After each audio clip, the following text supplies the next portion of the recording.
Welcome to another book club episode. I'm excited. My guests today are, if you listened to the previous episode, two authors.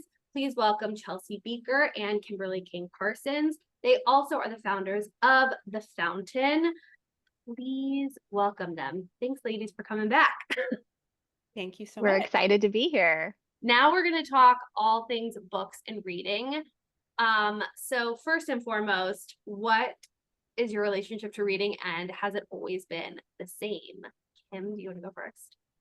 Oh, sure. Okay. I read really early and was always a voracious reader, and yet I never once saw an adult read for pleasure in my life. But it was a sort of like mind-boggling, like it was wild to me. As soon as I started reading, I was like, why isn't everyone just doing this all day long? I don't understand.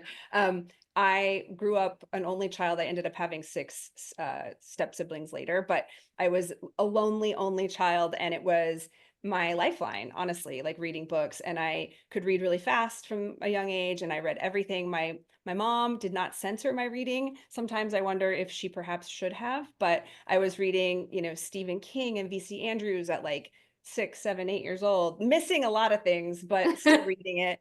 And it's always been a huge part of my life. And even now, sometimes if I'm having a day where I haven't gotten to read, I like to read in the morning, like if I can. On an ideal day, it's before my kids get up.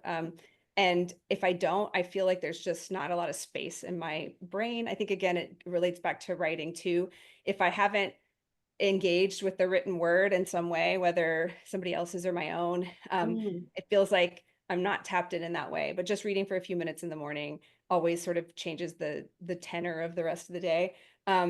And yeah, I don't know. It really truly saved my life. It's my favorite thing. If I had to pick between being a writer or a reader, I would absolutely be a reader. I love all the different voices. It's just there's too many friends.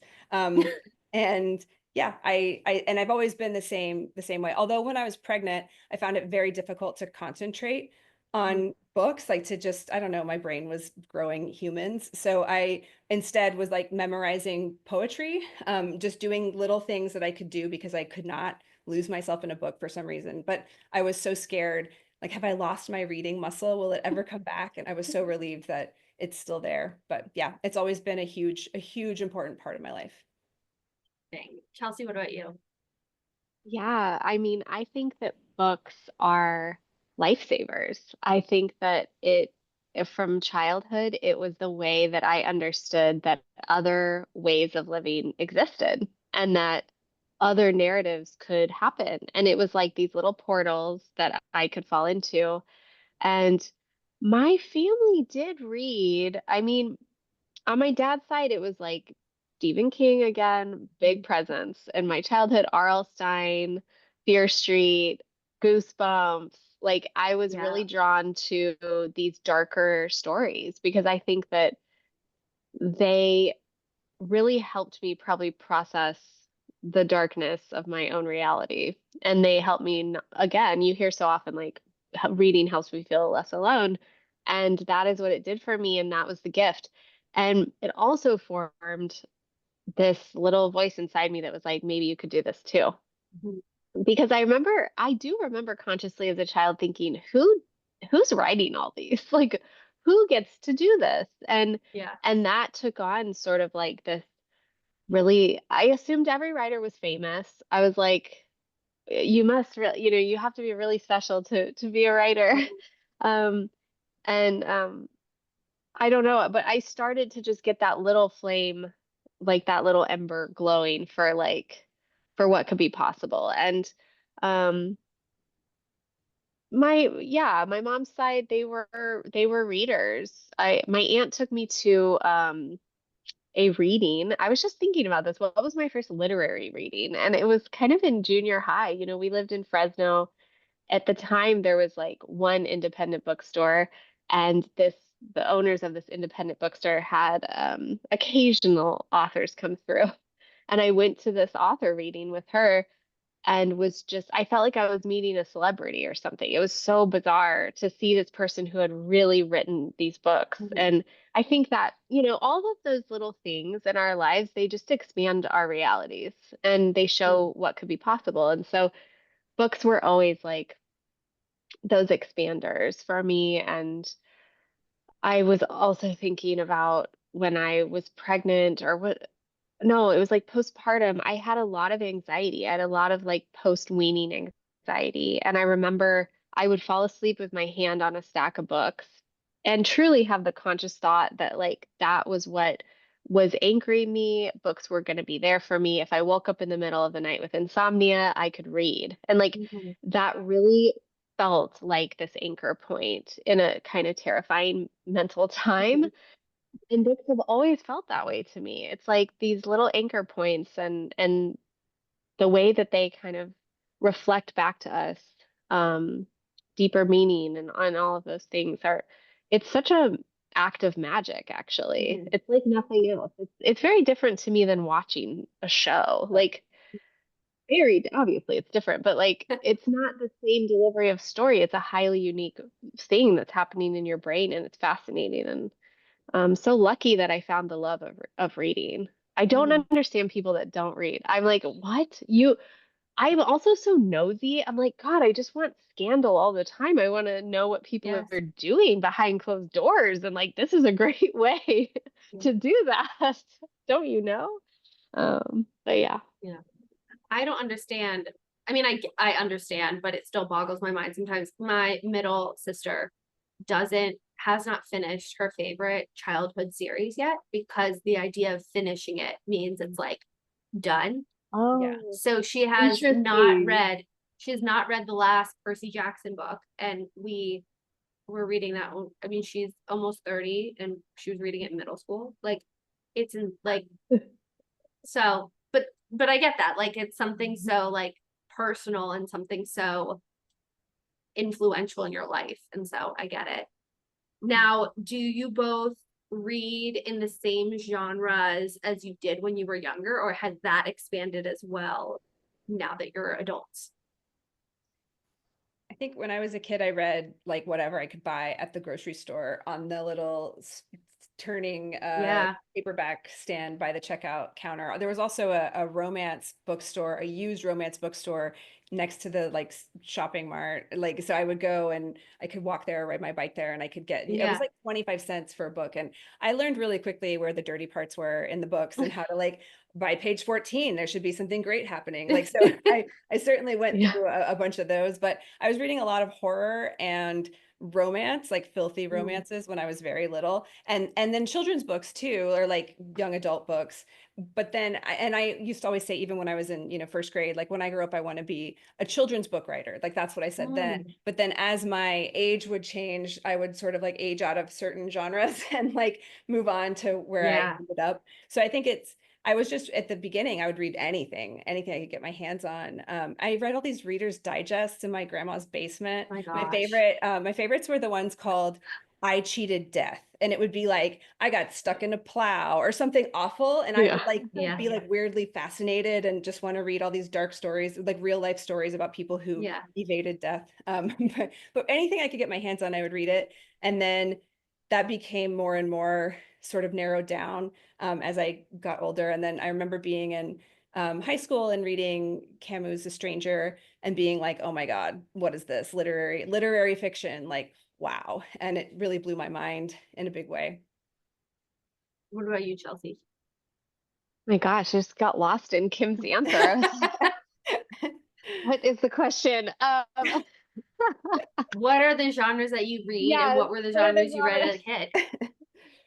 Um, lately, I mean, I definitely grew up reading a lot of, like I said, like Stephen King thrillers, really loving the sense of wanting to turn pages, like was thrilling to me. And then, yeah, and then at some point in high school, I came upon White Oleander by Janet Fitch, which was very life-changing.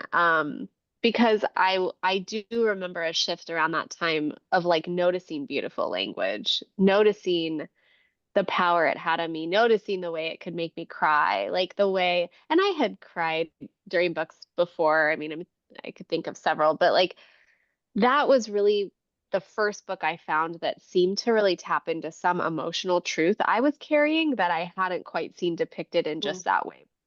And that was a real shift. And then yeah, I think my senses became more highly tuned to the type of story I wanted to read, which now I would categorize my reading as like I really want to read urgent stories about women by women talking about right now. Like like um I love the feeling of that like woman on the edge uh kind of like intensity. I like emotional intensity and the sense of suspense, whether, and I don't mean suspense like a genre, but like the feeling of suspense as you read, compelling questions driving the narrative forward, things like that.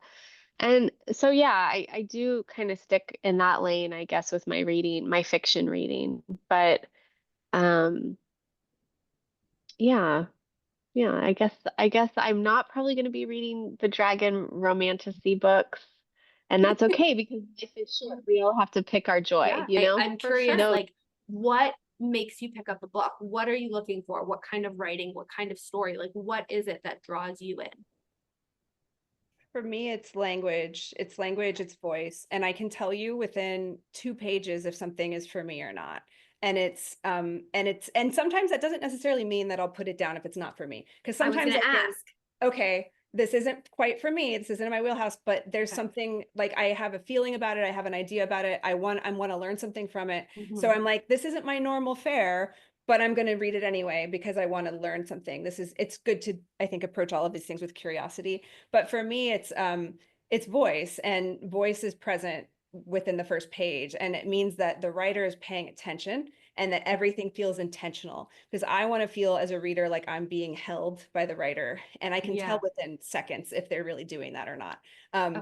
And so that's what I'm looking for. And it's always voice above all else for me. For me, compression is really important. I really like, not that everything has to be minimal. I thought I was going to write this short, hot, fast little book, and I ended up writing like a normal 90,000 word book. But I do love like books like Renata Adler's Speedboat, Elizabeth Hardwick's Sleepless Nights, these like hot, sexy little short ass books that are like Yeah. so quick. There's like something about the potency and compression of that reminds me of short stories, which for years were my one and only love. So I'm always looking for someone who has the attention to detail of a poet or a short story writer, but that they're maintaining that in a longer form. So it's always about the language for me first.